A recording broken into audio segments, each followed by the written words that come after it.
sir. The liberation of mutant kind has begun.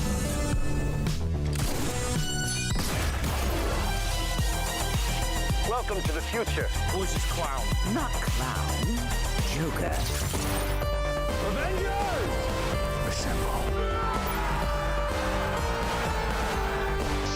Nobody tampers with the equipment except Tony Stark. Good idea. United, the Avengers are strong. Hawkeye, hands off. Fool! Have you forgotten my invincible magnetic power? Not this time, Magneto. My mutant brain senses danger. Something unseen is slowly spreading its poison, edging tempers. Think carefully before you do this. You filthy criminals. 5, 4, 3, 2, 1. You unlock this door with the...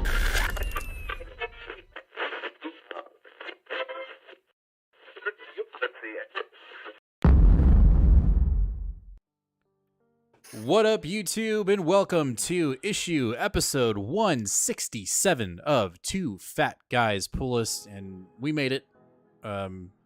Burly. Nate is on. He's on his last leg, but it's all right. We're gonna persevere. What up, Holden? What up, John? What up, our 2-month members with the cross with the bow? Yeah. You got the cool 8-bit bow and arrow on your names. Before we start the show, which it is a hefty one, guys, we've got a huge amount of books, especially in the independent department. But before we get to that, we're going to talk about our show's sponsor, which is Collected Comics and Games here in the DFW area. It is an amazing comic book store. They have 3 locations, one in Irving, one in Hearst, and one in Fort Worth. We would love for you to go check it out if you're ever in the area. Ron and Brent have an amazing collection of stuff at all these stores, amazing staff that will help you out find new comics, back issues, omnibuses, trades, manga, plushies, trading cards, action figures. I mean, you name it, they got it. They even have snacks, man. Statues, everything. It's a great store. It's an amazing place. I love going there every Wednesday and sometimes on an occasional Saturday if I'm feeling a little frisky. So yeah, head over to Collected Comics and Games if you're in the DFW area. And if you're not, go over to is it collected.com or is it Stay Collected? I always staycollected.com, where you can check out all the stuff they have in the store online. We'd love for you to hit up them online at staycollected.com. Check it out. Support our boys, our guys and gals, everyone, theys, thems, all of them. Non-binary pals. Yep. Check them out. Anyway, after that, we got to talk about our sub-goal giveaway, which is, we're trying to get 1,250 subscribers. And when we do, we're giving away this Jim Chung Uncanny X-Men #1 signed by the guy CGC8 9.8. So when we hit it 1,250 subscribers, we're giving this away. And also, Stefan, if you're watching this, we will be getting your slab to you here as soon as possible. We've got everything set to go. It's just got to get it in the mail. So don't worry, your slab that you won is on the way. I'm sure you'll pop up in chat, and I'll tell you that again. But if you're watching this as a past episode, it coming, bro. And then we've got some other giveaways, set up. I don't know the exact order for certain numbers, but I will tell you this. When we hit 2,000 subscribers, we got a doozy for you. We gave away Silk. I'm glad we did. We did it. It's in there. It's in the happy hands. But now, when we hit 2,000 subscribers, we're giving away a Thor #1 Nick Klein sketch variant signed by the one and only, the true great Donny Cates, the man that wrote his awesome Thor run that unfortunately pittered out. But it started really strong, and we're giving this thing away at 9.8 CGC grade, signed by the legend himself, Donny Cates. So please make sure to hit that subscribe button, ring that bell, and give us a like. All right, let's get into this week. What do you got? What you got? I was gonna say his run was pittered out, of course, by a skull fracture that left him in a slight coma. And forgot couldn't remember that he ever was writing for. Kind of stinky. What up, Patty? Hey, he was tweeting a little bit from South by Southwest. He was about seeing Marvel people. I was so I was in Austin this weekend or this week. I was there Monday through Wednesday, and I was so freaking jealous. Like, where I was literally sitting there on Tuesday night. I think me and my wife had a date night and we were wrapping it up, and I was on my phone and I saw that the X-Men panel was going to be on Thursday. And I was like, God damn it, we're leaving on Wednesday. I would have loved to go see that because, man, that looks like some fun over there. Anyway, but that's cool that he was there. That's awesome. Hopefully, maybe one of those books that you're kind of like, I don't want to read that. Maybe he'll be on one of those. That'd be dope.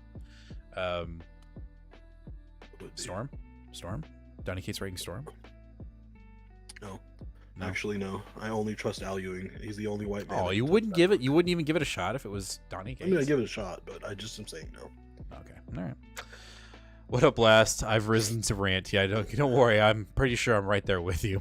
Anyway, let's get into it. We're kicking it off with our independence. And first up, we have the House of Slaughter, issue number 21, The Butcher's War, part 1. Okay, so this book has been the roller coaster, right? And we're finally back to the up part of the roller coaster as far as the creative team goes, specifically Tate Brombal on the writing. Okay. And yes, exactly what I expected. We're definitely headed back up. What up, Jaden? Sorry, I didn't see. Hi. This issue felt very like what am I trying? Like information heavy, but it was almost too much. But it wasn't. It was like just like one more thing, and then it ended. And I was like, okay, we're good. But the implications for the overall Slaughterverse itself, House of Slaughter, something's killing the children, and then like possible, we've had a few one shots as well. But just the overall way that we're going to be building this universe is very much seems like it's going to be changing in this book. Okay.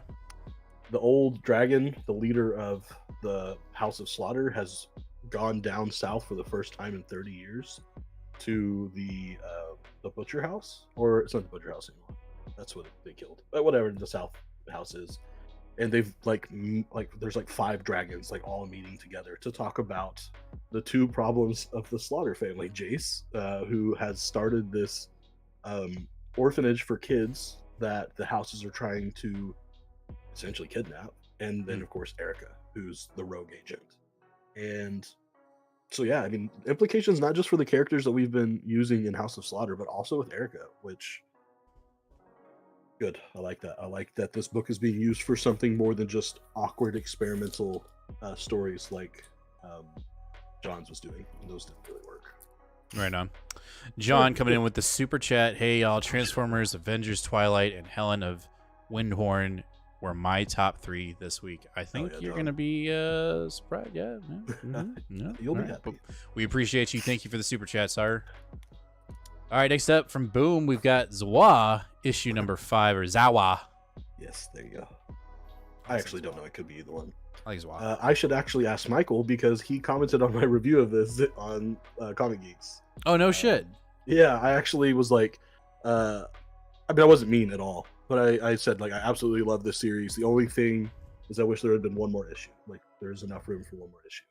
And he actually commented and said, since this was my first book by myself, I didn't want to overcommit, and do like a 200-page story, which is what they were asking for. He goes, so it ended up at 140, and he was like, oh, I was super able to do it. So when I do this again, I'm totally going to do 200.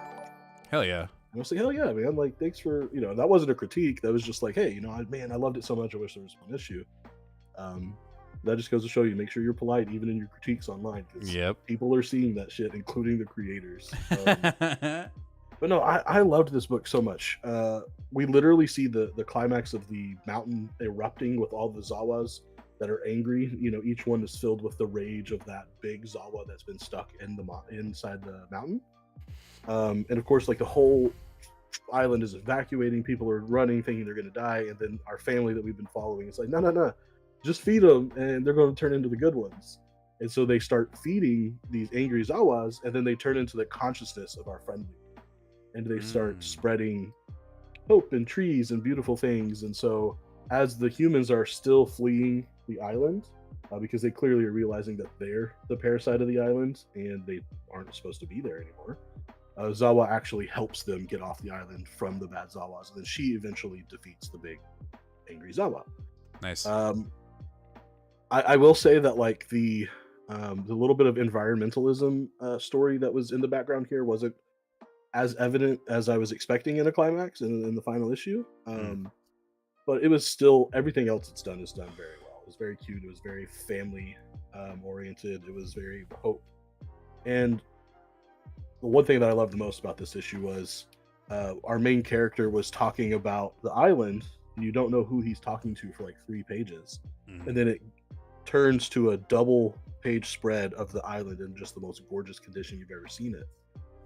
And it's our main character grown up now speaking to his own children on the shore of the island, talking about how they come every year to give little reminders to potential another Zawa that's still there, to tell them, hey, like we're so sorry for what happened, and we still, you know, peace offering essentially. And right before they leave, a tiny little cute little Zawa comes out and is like, "Yay, thanks for the goodies." I don't know. It was absolutely adorable. I can't wait for my daughter to be old enough to read this. So That's dope. I like that. very, very cute series. That is very good. Cool. All right, let's keep moving. We're just moving along because we just don't got time. We don't got time. No time. All right, next up we have I Heart Skull Crusher, issue number 1 from Boom Box or Boom Studios. I liked this. I thought this was fun. It's a fresh little, take on apocalyptic shit. Just a world state. Our main character here is just obsessed with this, death ball, or I forget what the name of the game is that they play. Yeah, I don't remember either. But she's obsessed with the game. She's obsessed with this pro called the Skull Crusher, who's just an amazing athlete, and she's desperate to get into it, to play with her hero. This book reminds me of any anime that's coming out of the Trigger studio at the moment. Kill La Kill, they've said Darling in the Franxx. It's just got that Trigger anime studio vibe, and I love it. We go from serious to kind of funny, cartoony, and then back to serious and just epicness. The pace of it kind of feels like a Trigger anime. If you've never seen Kill La Kill, you should definitely check that out. It's amazing. Or Darling in the Franxx. Those are both very good animes. But I don't know. I liked it. I will say, and it's definitely used. This is what I'm about to say is used as a tool within the book. So when we're in the wasteland, it's very bleak and gray and kind of just dusty, and so the color palette isn't as vibrant. But when we get new characters, when we get her new teammates that she essentially recruits, what up, Disciple? It gets colorful, right? But I really liked her getting her new teammates. I liked her recruiting the coach, who's kind of like a washed up all-star, who's now just kind of a has-been. And I really, really enjoyed the last page with her driving towards, going towards her goal in a Mad Max style on the in the truck with the coach tied to the top of it, just like screaming for his life. I know I'm being very, very random, but that's what this book is. But it's really good. I dig it. I like it. I'm getting issue 2. I'm having fun with it. Yeah, there were some things about this. My initial response was cute but too campy. What up, Joe? And I think I still hold to that. Cute but too campy is my official review. Now I will say that I went into this very much knowing about anime styles and my penchant for not really enjoying them, and so I definitely don't hold any of that stuff against this book, because this book is exactly what it told you it would. Yeah. I really did enjoy the like you said, Mad Max Wasteland sort of aspects to it. I think that's what's drawing me back to it again. It's more the storyline than it is stylistically. However, I actually did take note of the color as well. I was like, man, the artist did great, but the colorist was like, hey, we're gonna show you we're gonna show you how our colorists really affect the story here. So no, I liked it, and I think the pacing was good too. I think like the comedic beats, the action, I think it all worked, except for I think when the new characters, the twins, show up, it's a little too fast. Like it's just like zip zip zip zip. But I get it. We're trying to establish, like, she's trying to recruit her her team. This isn't a manga, right? So we're not getting one Tokoban with 7 or 8 chapters, right? We're probably only getting this is only 5 issues, so we got to go. Like, it's time to move. So that's just what it is. So I liked it. Let's get to chat here really quick. Strong start to House of Slaughter arc. Can't wait to see how it unfolds. Honorable mentions are to Ghost Rider #1, Black Widow, and Hawkeye. Surprisingly, really good. And the One Hand. We'll get to the One Hand. Yep. I totally looked over Hawkeye, and I did too, and I saw issue 2, and it looks pretty crazy. What up, Disciple? We said that I was waiting for you to hear you guys say what to say about Skull Crusher before I grab one. Yeah, I would check it out, John, just to see. I think you should just try it. Greetings, my comic pals. What up, Joe? I like the card page with the stats. Yeah, Stefan, that was dope. Stefan, I don't know if you watched the beginning of the episode, but your slab will be going out this week. I will make sure of that. Joe, what up? I flipped through the comic and it looked fun. If the reviews keep coming positive, I'll grab the trade. Good way to do it. Good way to get it, Joe. It is. Just watch the prices and make sure they don't do like the Thor trade is doing. Did you hear about that? Oh my god, yeah, I saw that. Normal trades for Marvel have been like $18 for the first 5 issues, sometimes even 6. The first 4 issues of Thor is $30. And why? It doesn't even include the entire issue from issue 2, just the A story. But what is that, just inflation? I almost think it's a clerical error, and Marvel is like scrambling to fix it and just hasn't said anything yet. But it's either that or they're just saying, "Hey, actually, fuck you. Let's like do something about it." Like, "Oh, we dare you not to buy this." Okay, easy enough. All right, Helen and the Windhorn, issue #1, Dark Horse, Tom King. Yeah. So John and I are totally on the same page about this. This was hella good. I actually totally forgot about this book. I didn't even tell you to put it on the show because I forgot. And then I go into the shop and it's sitting in my pool, and I was like, "Oh, I even got a fancy cover of it. I got the Tulalote cover, regular." Hold on before you go any further. Stefan, how do I sign up for the green name again? Oh, for membership. I think if you go to, I think on the bottom it says like become a member on the screen right now. Let me double check. I'll just go to YouTube right now. While you do that, Disciple asked, "Did you guys see the previews for the new artists on Transformers?" Yes. And you're right. The difference is practically non-existent as far as one stylistic to the next, because Corey Corona is really good. Yeah, I was gonna say I think he's pretty close to. I mean, Daniel Warren Johnson's Daniel Warren Johnson, right? Like it's just there's just nothing. You're not gonna be able there's no way. But that being said, it's there. It's there. It's close, and it fits stylistically. I loved Corona's limited work that he had on Batgirls 2 years ago. He did like the first 9 or 10 issues of that run, and then he's done a couple of independents with Scotty Young. Middle West, which I haven't read, but What We Do in the Dark, something like that. Yeah. Hey, Stefan, there's a little button next to our name that says join if you'd like to become a member of the channel. But no pressure. No pressure. Okay, let's talk about this book. Okay, so the old hats might remember this, but there was a Cy Spurrier book that came out called Rush that Jim absolutely hated, and I absolutely devoured. And it was because it was a perfect example of being able to emulate the writing tone for its time period, and that is exactly what Tom King does here. Tom King, if someone had just handed me the prose of this book, and just said, "Here, read this. Tell me what year it was from," I would have been like, "Oh yeah, like 30s, probably the early 30s." Not because I'm great at picking out time periods, but it just feels like it. And holy shit, Tom King does it perfectly. And the story is really interesting too. It's this woman who gets hired to essentially babysit a young 20s. I can't remember how old she is. Like 18 to she might be 60. I don't remember how old she is. Her dad dies, and so her grandpa hires this woman to go get her and bring her back home to this massive castle that her family is from. And the girl's like buck wild. Like at one point, she sees this wine cellar and she pulls a bottle off, smashes the neck on the wall to break it off, and then just chugs it straight up. Okay. And it was this book's in the 1930s, but it was an 1870s private reserve bottle from Napoleon's own wine stash. Hey. And she's like, Hey. yeah, I'm just gonna smash this shit open and drink it. Like, but she keeps having nightmares and running to the nanny lady in the night and like asking to stay in her room.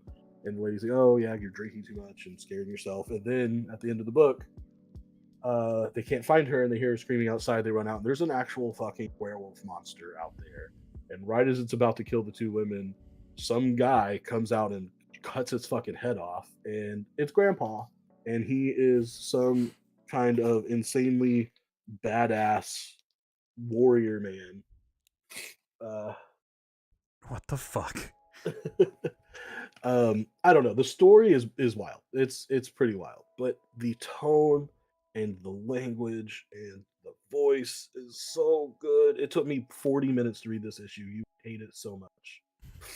Like if there is one thing that Tom King is known for, it's being extra verbose and just I genuinely think he gets off at writing words. He's just like, oh, the more words I can fit into a comic, the better it's gonna be. And he does it in here. Like it's even for as much as I love this book, it's too much. I'm getting too excited. But even that is too much.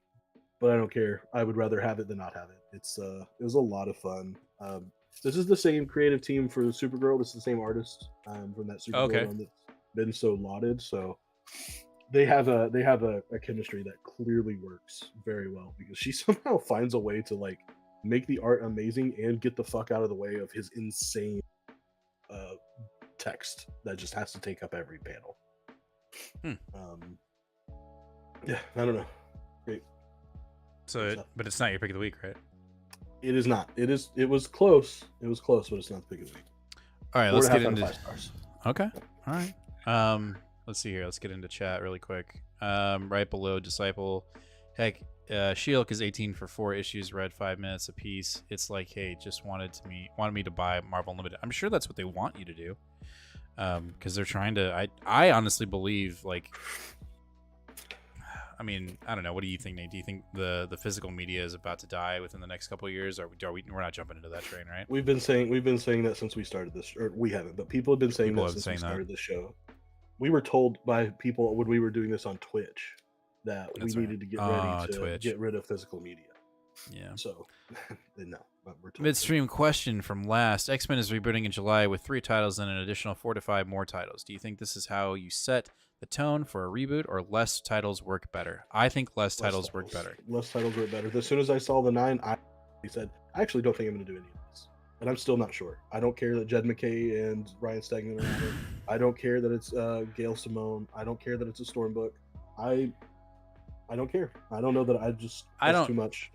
No, I agree with you. I wasn't necessarily turned off, but I was like, I'm gonna have to wait and see on those, like, me personally, because I am very interested to see, the fact that Jed. I know we're still in our independence, but I feel like Jed McKay, like, he is the better version of Joshua Williamson over at DC. Like, he's doing so much over at Marvel, and he's doing such a good job at it. So the fact that he's doing X-Men, I mean, it's I didn't see it coming. I will tell you that. Like, I did not see Jed McKay officially writing an X-Men book. So I am incredibly excited for him to be writing an X-Men book. I'm excited about the Gail Simon and the Eve Ewing. Like, I'm excited for all 3 of those, and I'm really interested to see what we're gonna do with X-Men after Krakoa, because Krakoa is burning at the moment.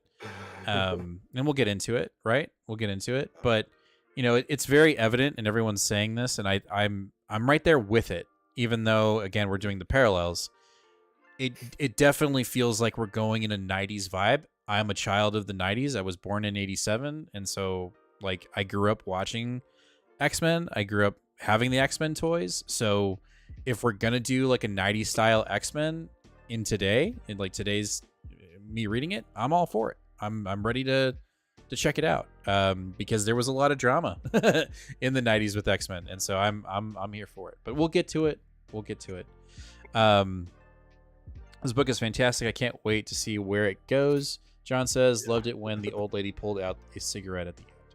Yeah, because this story is, I forgot, is actually being told by the nanny woman as she's like in the late 80s. It's being told to like some, like, I don't know, like guy that's writing a book about it or something. And she, at one point in the book, remarks about like really chastises the fuck out of the young girl about cigarettes and how they're horrible and you look stupid and it's a way for you to hide from your sin from the Lord. And then at the very end, she just pops a cigarette out and lights it. That's funny. Joe, I'm gonna get to your last question first. Marvel releasing anything about it? Yes, they have. Oh yeah. Well, I was good. Yeah, I have the answer because you said, in your first you said that Ryan Segments went on social media and said it was all fake. He's on the book. He is the artist on the book for at least a couple issues. I'm sure he did that before it got announced to make sure, to squash anything, just to make it more fun. Pepe Segment and RB Silva would be an awesome lineup. Hell yeah. The 90s paint is for show. All right. Okay. I heard the writer for the new X-Men show got let go. Yes, he did. And they have not said why. I don't want to speculate, but when someone gets let go that quickly, it's usually for probably some nefarious stuff, but we don't know. We probably will never know. But the fact that, they're incredibly proud of what he did in these first 2 seasons for X-Men, and then he had plans for season 3, and then I think he also was involved with the Blade rewrite, and so it had to have been something pretty shitty if they're getting rid of him that quickly before the show. They got rid of him before the premiere, so something happened. I don't think it had anything to do with his work ethic or what he produced. He had an OnlyFans or something. Right. Man, that's dangerous. All right, let's keep moving. Fish Flies, issue number 5. I actually don't have a ton to say about this book. It's just absolutely amazing as a whole. Right. Perfection. I would say that thank God Lemire actually chilled out a little bit on the heart tugging and let me not weep until the very end of the book. But at least I didn't have to do it like in the middle. This book was a lot of this was a really big plot turner, not a twist, but like the things we've been wanting to happen, the acknowledgement of the weird, moving that the forward. outside world is realizing that this shit is bizarre. Turns out there's this old couple in the town that have literally that are hunting these bugmen because this is something that happens every 20 years in this town. And then we found that ritualistic stuff in the woods. The mom of the son that got shot is getting involved in all the weirdness. Now the cop he was actually abandoning the case like he was told to do and driving to the other city at his assignment. And he literally called his wife, and his wife's like, no, do what your heart tells you to do. He whips around and goes back to the town and is going to solve the mystery. All of that, and then right at the end of the book, Bugman and girl are looking at the river where the ritualistic stuff is, and the bug guy can see his own reflection. No and shit. He keeps leaning forward, and he falls into the river and doesn't come back. And she's just sitting there like, bug. It's like, oh god, now bugs left. Oh no. Yeah, this is still perfection. Still one of the best things. Nice. But because it only made me cry one time, it didn't get picked. Damn. And it made me cry 2 times. All right. Okay, noted. All right, let's keep it moving. Next up, we got Nephilim. That's the guys. Pick of the week. Pulling it hard, just pushing it real hard. This is the guys' pick of the week. That's right, a second week in a row where we both confirm our pick of the week from Remender, Nephilim Lullaby. I wonder if we have a style.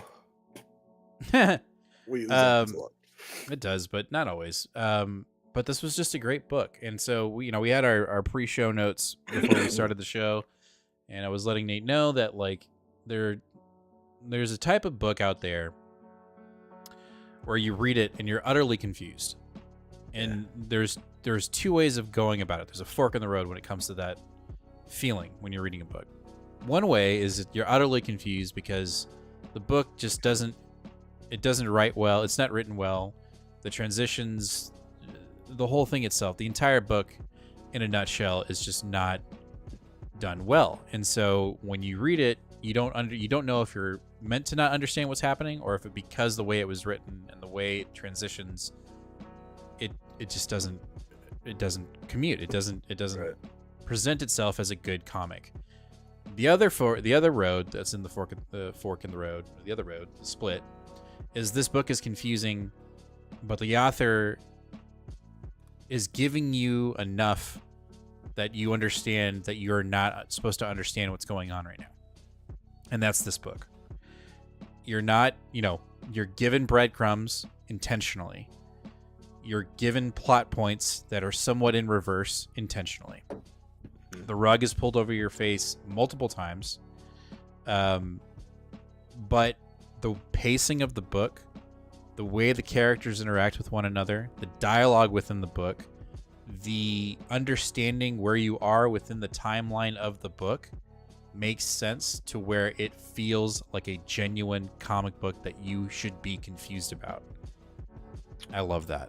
And so that is why, for me personally, that's the biggest reason why this is my pick of the week. I love this idea of where we're going with this story. I like the characters. I like the setting. I like the artwork. I like the coloring. You liked the boobs? I did like the boobs. What about the brain? The brain getting splattered. I mean, you can still see the jaw and the teeth coming out. Right. How many times did you say "oh shit" or "oh fuck" in this book? And I think that, to me, one of the characters literally gets Batman back broken over. Right. So again, my biggest, there's multiple things that go into me saying this is my pick of the week, but one of the biggest things that I gauge my pick of the week pushing of that button is how many times do I go "oh shit" and I'm genuinely say that when I'm reading it. And if I say it out loud, it's gonna get put into that commentary, that column of this is a potential pick of the week, and now it's my pick of the week. I'll let you get a little bit deeper into the story, but overall, I think I am so glad that Ron was like, "Hey, over here, look over here. Like, you need to get this. This is gonna be amazing." And he does it all the time. And he did a great job here, because I am pulling it. I am putting it in my pool. Stefan said, "I enjoyed the baby in the mech suit." Yeah. Mm-hmm. So there are so many things. I don't know that I could get too much into the story because we still don't know a lot of what's going on. But did you read the paragraph that Remender wrote in the back? I don't believe I did. Not paragraph, the whole fucking page. Right. But he basically talks about like, hey, like straight up, this is what this book's about. He always does that, right? He did that on Sacrificers too. And like we're doing a lot of like this is a lot of like tongue-in-cheek, blatant criticism of the current Christian nationalism epidemic that we're having in America right now, and I'm totally here for that. But there's also this there's very much a trope in this book. And it is a trope that I personally have not experienced in comics yet. I'm sure it's happened. But this is the Inception trope, 100%. If you've seen Inception, if you loved Inception, I know for some people the too cliche. I know that people that are younger than us like roll their eyes at it for some reason. But like that movie fucked. That was a great movie. And that whole mentality of never knowing exactly what like level of existence or like what, not being able to trust what's happening in front of you, not only as a reader but as the characters themselves too. And being able to pull that off in a comic, I think is really it's good. It's surprising that they were able to pull that off so well. So yeah, that's why I picked it, because it felt very unique. It felt very original. Yeah, 100%. And I think that's what we, outside of the big two, that's kind of what we get into Independence with. That's just how we move.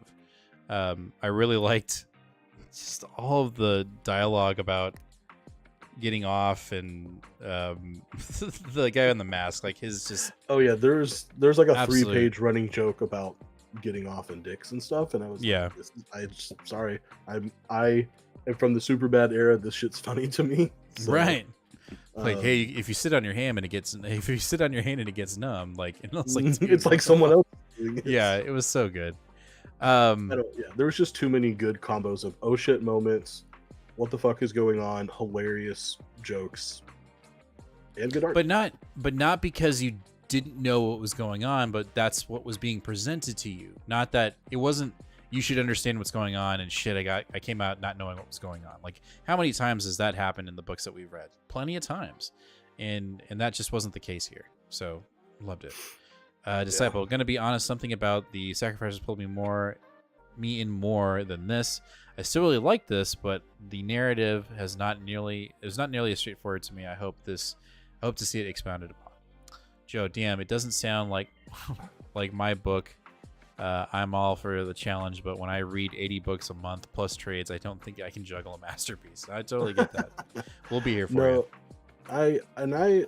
Disciple, I might be with you too. It's, Sacrificers came out in August of last year, so it's not as fresh in my head, but I gave that one 4.5 out of 5 stars too, and I love that series. I've been praising it every issue, so yeah, I mean, I because of that book, I trust Remender. Faux show, Patty. Faux show. All right, next up we have The One Hand. Man, so many independents. This is crazy. It's like, what is this show? How'd it go? Oh, this one, really good, really good. I would say like the tiniest bit not as good as the first one, but like still really good. This, I think one of the things I said about the first issue was like, man, that was noir. That hit me, and that was good. I liked the noir-esque of it. I wasn't expecting it to be that strong. And then the creative team said, "Hey, fuck you. We're gonna do it. We're gonna double down and do it more." And like, I seriously felt like I was watching like, I don't know. I can't even think of that movie I was trying to think of, but it felt just like all the cliches done so well of noir, and it was a really effective way to tell the story. This was very much almost like a classic Batman like detective story, like really following the clues, not necessarily about beating people up or about like the big action. It's more about the slow moments and about the sudden realization as things are coming. So like things are starting to for it, because obviously it seems like he got the wrong guy. We've got this weird six-finger dude. He sees him again in like this little party that he's snuck into, and then he gets stopped by bouncers, and the guy is able to get away. Even though it doesn't quite look like he's running, but Ari just is like, oh, fuck. And they're like, yeah, you can't. And it's also just absolutely hilarious that once again, the whole thing about what we're doing here is that this guy has an awkward, yucky looking little thumb or little finger, and like, I don't know if you can see it, but like here it is. And it just looks so awkward and uncomfortable. Like it's the same way it was in the last issue when and it was just like this whole thing like, I think we found him. He has 6 fingers. Da-da-da. My favorite part of this though is that the dude is completely consumed by that android girl that has apparently been decommissioned after that incident from the last time, and he's like in seedy warehouses and shit trying to find her, and like that's pretty heartbreaking. That like that's the love of his life. He's trying to find her, and she's a robot. So, damn. But very interesting, very interesting. The only critique of this issue is the exact critique I had of the first one, and saying this story is 800 years in the future is a huge misstep. Very, very.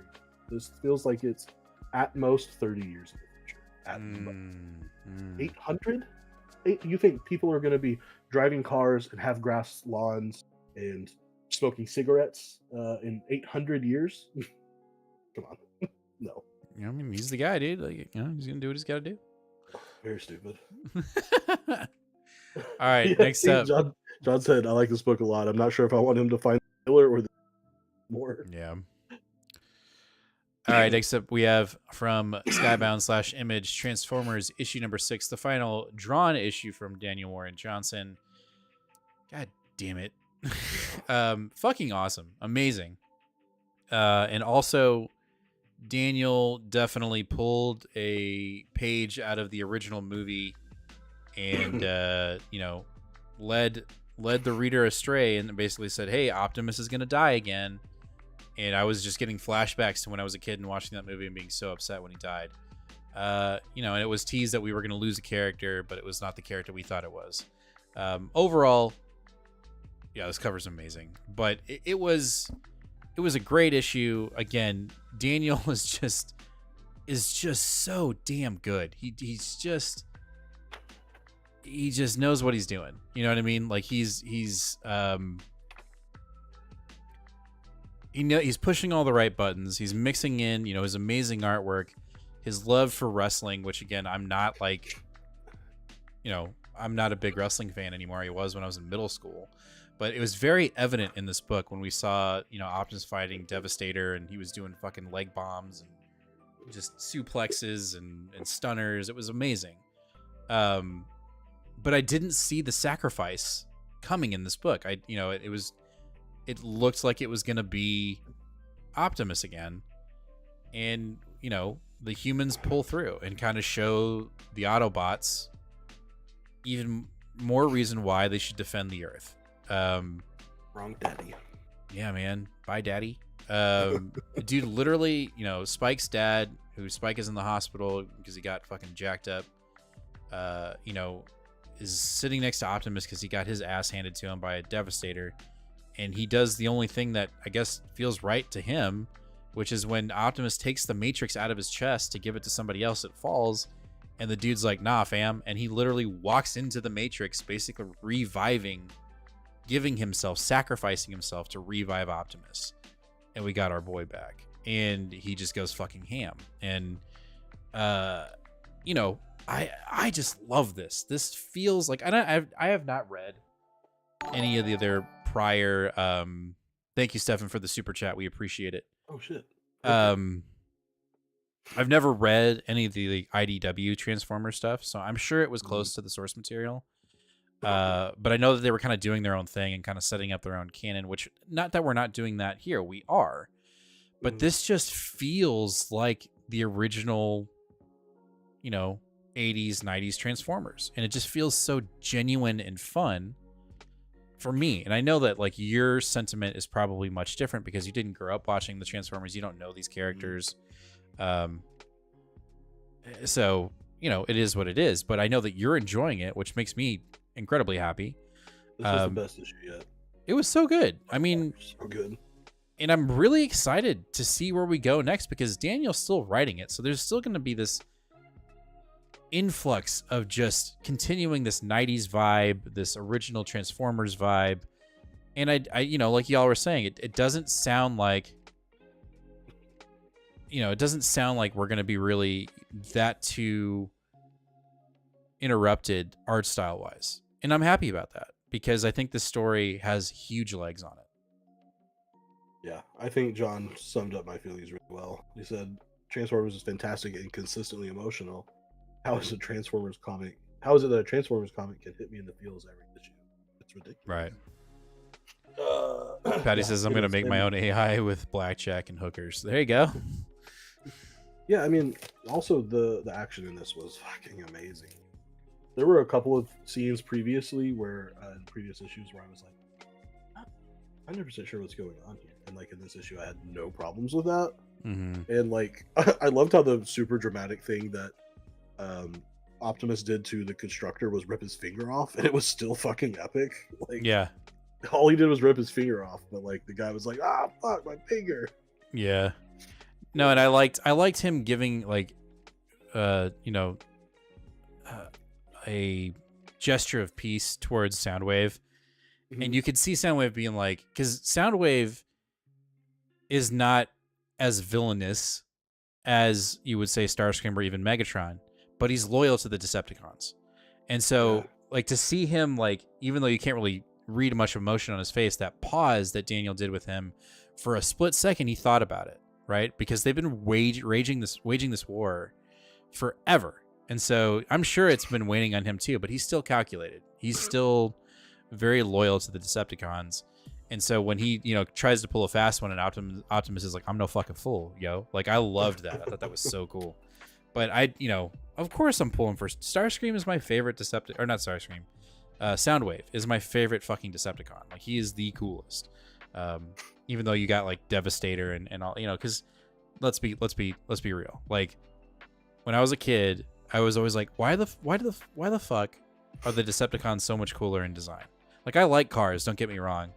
But why can't obviously the Autobots aren't going to have a fucking plane, because they're the Autobots, right? And I think at some point they get one. But, I just loved the Decepticons had cooler designs. And so Soundwave was just the tits because the dude had cassettes. He has cassettes inside of him that are mini Transformers that do all of his bidding. He's got the hawk and the little mini guy that's got the fucking hammer arms. Like, he's got all kinds of cool shit. He's got the fucking tiger. Like, it's dope. But anyway, loved it. Great. Honorable mention, very close to being my pick of the week. It was great. Yeah. So, all right, before we move on, yep, I have hit my limit for the night. I'm at my 102 degree limit. You're out. I want to answer a question and leave parting thoughts. Joe said, what would you rank Energon Universe so far? He's going to give it 4.5 out of 5. I would give it 4 out of 5.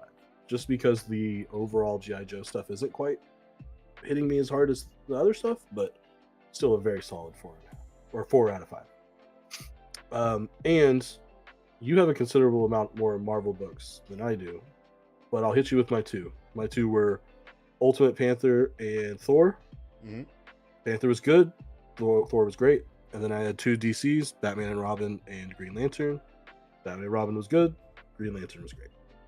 All right. I really shouldn't have even showed up today, but like I was so fucking enthusiastic about all of our independent books that I absolutely had to come yap about them. Yeah. So there's my 2 cents, and I'm gonna go get in bed for 24 hours. Go get some rest. I will take flight. I will fly solo. Get better. We'll see you in a bit. All right. See y'all. Later, guy. All right, guys. We're flying solo with Jim for the rest of the show. That's all right, though. Nate's not feeling too well, but it's all right. He needs to get some rest. He's been a little sick, and he's definitely got a fever. So we will take care of that. All right, let's get on to our Marvel books here. And really quick, let's hit chat. It'd be cool. It'll be the coolest car ever. Yeah. I'm not. I may not be here to discuss X-Men, but I have one critique that bothers me about these last few issues. Inferno and Fall contradict each other and makes for mind-hurting reading. 100% last. We'll get to it. First, let's get to Twilight. As a kid, I wondered if the Autobots were all automatic, and how did that work for the motorcycles? I was dumb. Don't worry about that, Patty. I get that. All right, Avengers Twilight. It's my Marvel pick of the week. I'll go ahead and hit the button. That's Jim's this pick of the week. I just did not expect to I just didn't know what to expect in a Marvel Twilight and our Avengers Twilight. Issue 1 was kind of like, okay, I kind of see where we're going. I'll stick on to it. But man, we didn't have a show when the previous issue came out. That was my pick of the week. This is my Marvel pick of the week. This book was absolutely fantastic. I love what Chip is doing here.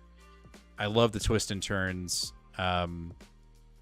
It's just fucking awesome. It's so good. I really love this cover. I loved Thor in this book. I thought he was great. I just love his design. He looks metal as shit. I just thought it was great. I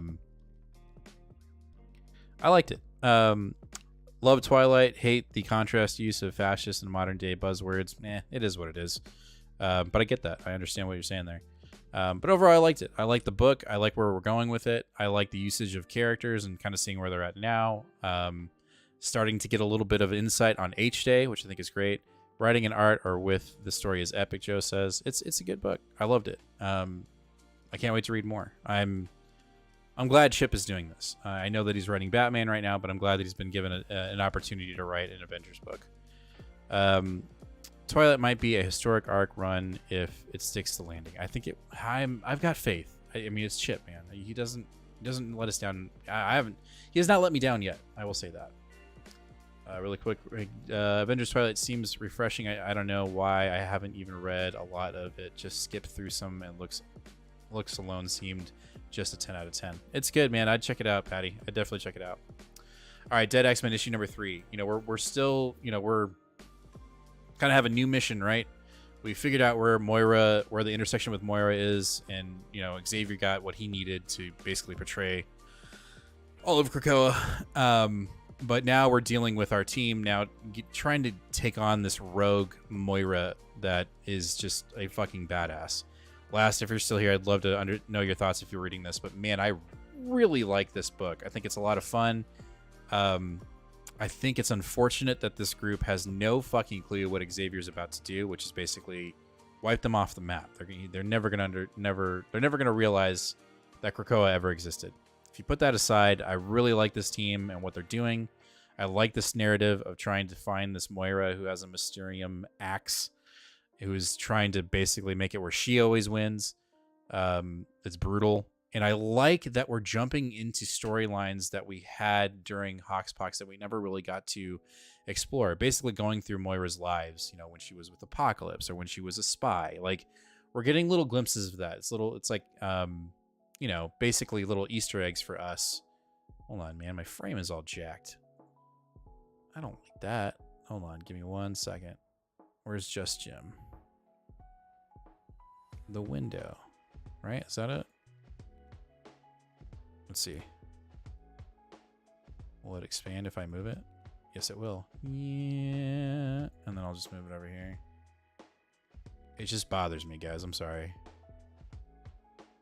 There we go. Okay. It's still kind of off, but no worries. I don't know. I liked it. I thought it was good. I'm digging this. I think we're in for a wild ride. And you know, I don't know. Like it's intriguing to me because some of the other X books that are out there right now are just not cutting it for me. And I want them to desperately, but they're not going. They're just not going to. So I don't know. I don't know what to say about that. But I like Dead X-Men. I liked seeing. And I'm just messing up everything here right now. I liked seeing this iteration of Psylocke in this book. I think it was fun. I'm gonna do a little bit more here, guys. It's bothering the hell out of me. Let's see. Maybe can I?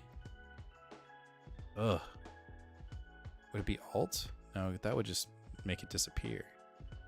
There's got to be a way to maybe shift. Ahaha! There we go. Sorry, guys. There we go. All right, that's better. I don't know. I liked it. I thought it was fun. Bring back Mark Miller for Elseworld Stories. We were robbed for Old Man Peter Parker. Okay. Halftime question for Jim. As he brings able to look behind the curtain of the comic business more now than ever, or than any other era of comics has. Is that a good thing? If so, why?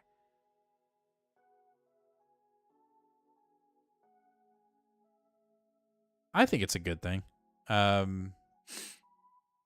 I don't know. I was reading the solicitations, and at the back of the Marvel one, they always have comic posters, and the new Venom one that homages the web of Spider-Man #1 is so dope. Wish DC did posters each month. Yeah, DC's, I mean, if there's going to be one that's going to like just jump out of the medium, it's going to be DC. I mean, with the amount of shit that's going on with Warner Brothers, it's embarrassing. So they're not going to put any extra effort. You know, they're making you pay more. Oh man, Nate would be pissed if I was doing this, but they're making you pay more and getting less, in my opinion. John, Weapons of X is the only X book I can say I like right now. It's a fun one, and it has nothing to do with Krakoa. But dude, Dead X-Men is fucking awesome. I think it's a great book, but that's just me. All right, let's talk about contrast. So last you were saying this, Fall and Rise are two completely different books with two completely different agendas. And with this one, it's very apparent that Marvel editors and Marvel is just telling Gary, like, get this done. Just end it. And to that, I'd say, why even have the book? You know, I mean, I get that we're wrapping up plot lines. Like, that's really the only purpose of this book. We're not even really telling much of a story. We're just like, hey, let's anything. You know, we want to try to do it right, but not really. But we're just going to use this issue as a mechanic to tie up storylines in the fastest way possible, and it doesn't necessarily need to make sense. And so anything that we've even established in this book is going to end very quickly, and we're not going to get a lot of explanation. And that's this book in a nutshell. And I feel I'm not blaming Gary Jerry on this at all. I blame Marvel editorial in the decision to wipe out Krakoa as fast as possible.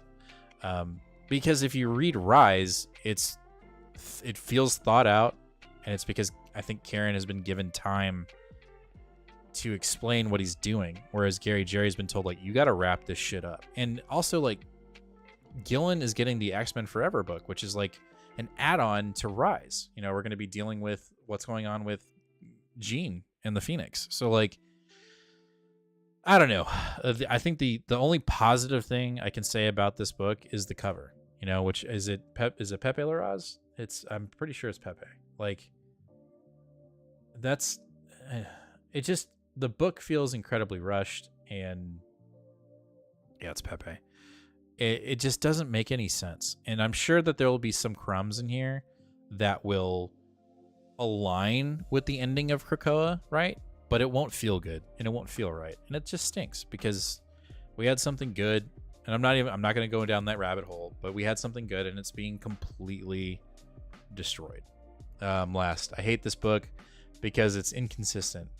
I'd argue Inferno gave them a clean slate, but they kept trying to call back to the rearranging what happened, Nimrod killing the scientist. Yeah, it doesn't make, it's just 0 to 60 without any explanation. And it's unfortunate because the way that this and the other Rise was solicited to us is that it was kind of, it goes hand in hand. You know, it's going to be like Hawksbox. It's not. This book feels incredibly out of place compared to anything else that they're doing right now. So, Scientist, Sentinel City, just being talked about now. Whereas McGuire, and all of this just looks like garbage. I knew this line of X-Men went to trash when it was Sinister focused more than anything. Yeah, I know comics are subjective, but I haven't a YouTube channel that loves what's happening with X-Men stuff to justify its high sales. I mean, dude, Comic Book Herald is even like and he's very respectful, but he's calling a spade he's calling a spade a spade. Like this, it just wasn't, he's like, this is trash, and he wants to know why it's going this way. And I think it's just kind of a slap in the face to Hawksbox. It's like, we got to get out. Like, we got to get out of here. Them sales show that my comic readers are fearful to the line. Yeah. Or faithful to the line. Yep. All right, let's keep moving. Immortal Thor issue number 8. This was freaking awesome. I wish Nate was here to really give a better insight to this book than I would, but I enjoyed this issue. Thor has been kind of like this for me, up and down, kind of like his House of Slaughter, and right now we're going on and up. We're getting a little bit of an explanation with the Utgard gods and with Gaia just kind of explaining to Thor the situation, and we're moving towards this big Thor event that where Ewing and another writer, I can't remember his name, are going to be kind of doing like a crossover event, with another book. But this issue was fantastic. I thought it was a lot of fun. I liked seeing, I don't know, it was good. The previous 2 issues to me were kind of flat, but Nate, it was kind of his go-to. He loved it. But this to me was a bounce back for Thor. Seeing him interact with Gaia, I was almost wondering if this was going to be the reveal that we didn't get in Empire when we were told that Thor was actually a child of Gaia. We didn't quite get that, but we got an interaction that I feel like we would have seen in the Empire book. And I kind of feel like that's Ewing kind of saying like, well, I'm still going to talk about it, even though you didn't really give me the platform to do that book. So anyway, I thought it was good. I thought the art, even though it wasn't our main artist, was good. I'm very intrigued. I'm still on, even though we get these random 1-2 issues prior that kind of feel like it's a derailment, even though it's probably very important and specific. This was a good issue. I thought it was a lot of fun. I'll have to check it out, Jim. Joe, I tried the first 2 issues of that arc, and I didn't think it was for me. I've never liked Sabretooth, so it may not be for me, like mayonnaise. Interesting. All right, Ultimate Black Panther issue number 2. This book is fantastic. I think it's doing a lot of fun new things while still doing some predictable things, which I think is perfectly okay. I liked it. I think it's fun. I like the take on the characters. I like trying to guess who this traitor is within the inside of the Wakanda Empire. I'm pretty sure it's either Shuri or his wife, Okoye. And I like that we're teasing Storm, and that, it's very evident that that's what we were talking about at the beginning when T'Challa basically got a premonition or a vision of a woman in light giving him a child. It's very evident that it's probably going to be Storm, and she shows up at the end of it, and she looks amazing. I'm digging this, even though I didn't finish the Ultimate Invasion book because it was just too much. I am really liking the book spinning out of it. I like them all: the Spider-Man, the X-Men, and the Black Panther. It's great. John, the overall concept of this Thor arc is messing me up. I definitely can't read it after a couple of drinks. No, I don't do that. Marvel makes all the covers from Ross and Brooks and Peach. Yeah, right? That'd be dope. And they do. They're amazing. They haven't made anything that amazing since Hickman. I'd sacrifice all these X-Men runs to see Hickman's vision. 100%. I'm right there with you. And Nate can't be here to get mad at us. Sheets. It's better to be Storm. This book is great. It's a simple story, but that's what Black Panther needs because 616 version sucks eggs. Got it, Joe. Yeah, didn't it get canceled? Or it's getting canceled. This is great. This is a great book. All right, off to DC. First off, we got Batman and Robin issue number 7. Give me all the flatline, please. All the flatline. This book, Batman, get Batman out of here. Get him out of here. Even though he's going to be a pretty big part in the next couple issues, this book should be called Robin and Flatline. That's what this book should be. I love Flatline. I love her as a character, and I need more of it. And us kind of getting into this new arc and her and Robin being kind of the forefront of it. Give it to me all day. Loved it. Rick, what up? Hey, made it in at the end. Hope everyone is doing great. I'm just glad you're here, man. I dig UPB as well, even though I couldn't read the first issue because it's sold out in 20 minutes. Yeah, dude, I was lucky and found one in a shop like a couple blocks down from Collected, and I was able to get an issue. But yeah, dude, it's such a good story. But Batman and Robin issue 7, fucking awesome. Loved it. The fact that Flatline is here, I hope she stays, man. I hope she doesn't go anywhere for a while. If she's gone in like 2 books, I'm gonna be completely depressed because she's such a breath of fresh air, especially with Batman acting the way he's acting. I just can't do it. It doesn't feel like Bruce or yeah. Jaden, just want to say Damian needs his fade back. Thank you for the super chat, Jaden. Black Panther was a bad run. Art was hard to look at. Story was bad as Coates' run. I don't know. I didn't read it, but loving the Ultimates for sure. Finally caught up with Batman, Robin, and wow, Bruce Wayne in this book is so freaking bad. His attitude is campy, and it's hard to see that Bruce and read Chip's book. It's not even Batman. I don't know who this Batman is in this book. So get him out of here. Robin and Flatline forever. That's what this book should be, 100%. All right, last book of the night. Damn, son. Nate, before we did our notes, he loved this. We get some questions answered finally. How does Hell have his power ring? How is it working? Lo and behold, the Guardians put another battery on Earth, and that is why there are so many Guardians on Earth, or at least that's the explanation to it. It was great. I loved this issue. I think this book was so badass, and I don't know, man. I am down on this. I love this idea of the universe, the Guardians of the Universe, whatever the fuck they're called, having rings that change color spectrums and how trying to figure that out. I think that needs to be a core ability for the core, in my opinion. I think that's so kick-ass, and hopefully we kind of cross paths in that sense and how it figures that out, because I think that would be a really cool and unique thing to do in the Green Lantern books outside of the story arc.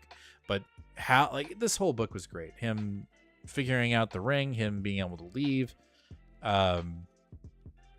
Joe showing up at the end of it to save the day in a fucking tank.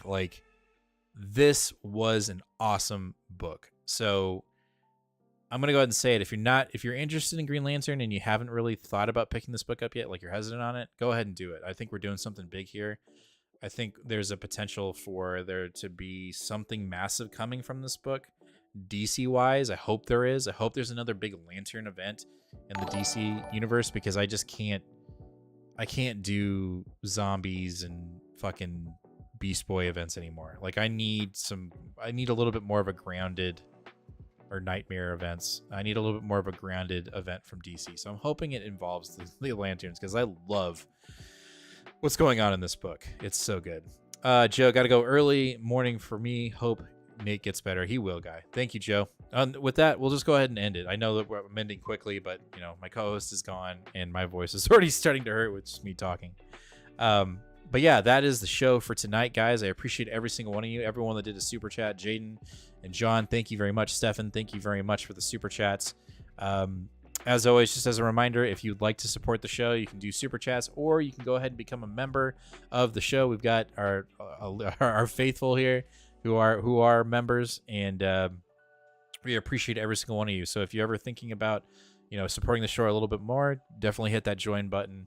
It's really cool. We got some badges for you, and as we get more members, we'll get to unlock more emotes. So right now, you got me and Nate's face and patois button, and I believe a beefy button. But I've got some more that I can definitely unlock as we get more members for the channel. So thank you all who are supporting in that way, and thank you all who are supporting just watching the show, giving us a like, and just showing up every Sunday or Tuesday to watch us. We really do appreciate that. Yes. As Jaden says, later, Jim, hit that like button, y'all. All right. Thank you, guys.